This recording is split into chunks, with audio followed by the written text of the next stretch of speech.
லைஃப்ல மிகப்பெரிய இம்பாக்ட கிரியேட் பண்ற விஷயம் தான் மெடிக்கல் எமர்ஜென்சி. நமக்கோ இல்ல நம்ம ஃபேமிலில யாராச்சும் ஒருத்தர் ஹாஸ்பிடலைஸ்ட் ஆகும்போது, நம்ம மென்டலாவும் சரி, பினான்சியலாவும் சரி, ரொம்பவே அன்ஸ்டேபிளான ஒரு சிச்சுவேஷனுக்கு போயிடுவோம். ஸ்டாட்டிஸ்டிக்ஸ் படி இந்தியாவுடைய மெடிக்கல் இன்ஃப்ளேஷன் பாத்தீங்கன்னா 14% வரைக்கும் இருக்கு. இதுவே ஜெனரல் இன்ஃப்ளேஷனே 6-7% தான் இருக்கு. இந்தியன் ஃபேமிலியே ஆவரேஜா ஒரு வருஷத்துக்கு 10,000 to 12,000 ரூபீஸ் ஹெல்த் கேர்க்காக மட்டும் ஸ்பெண்ட் பண்றாங்க. ஹாஸ்பிடலைசேஷன் காஸ்ட் பாத்தீங்கன்னா கிட்டத்தட்ட 3 மடங்கு இன்க்ரீஸ் ஆயிருக்கு கடந்த 10 வருஷத்துல.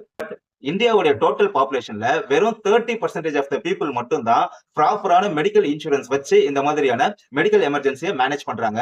ரிமைனிங் இருக்கிற 70% ஆஃப் த பீப்புள் வந்து இந்த மாதிரி மெடிக்கல் எமர்ஜென்சி சிச்சுவேஷன்ல கடன் வாங்குறாங்க. அதுக்கப்புறம் அந்த கடனை ரீபேமெண்ட் பண்றதுக்காக பெரிய ஸ்ட்ரகிளை வந்து ஃபேஸ் பண்றாங்க. மிடில் கிளாஸ் எக்கனாமில நம்ம ரொம்ப முக்கியமா தெரிஞ்ச வேண்டிய விஷயம் என்ன அப்படின்னா, நாம நல்லா இருக்கும் போதே, நல்லா ஏர்னிங்ஸ் பண்ணும் போதே, நம்ம ஃபேமிலிக்காக பேசிக்கா ஒரு 10 லாக்ஸ் ருபீஸ்க்காவது ஒரு ஹெல்த் இன்சூரன்ஸ் எடுத்துட்டு அந்த பிரீமியம் ப்ராப்பரா பே பண்ணிட்டு வந்தாலே போதும்.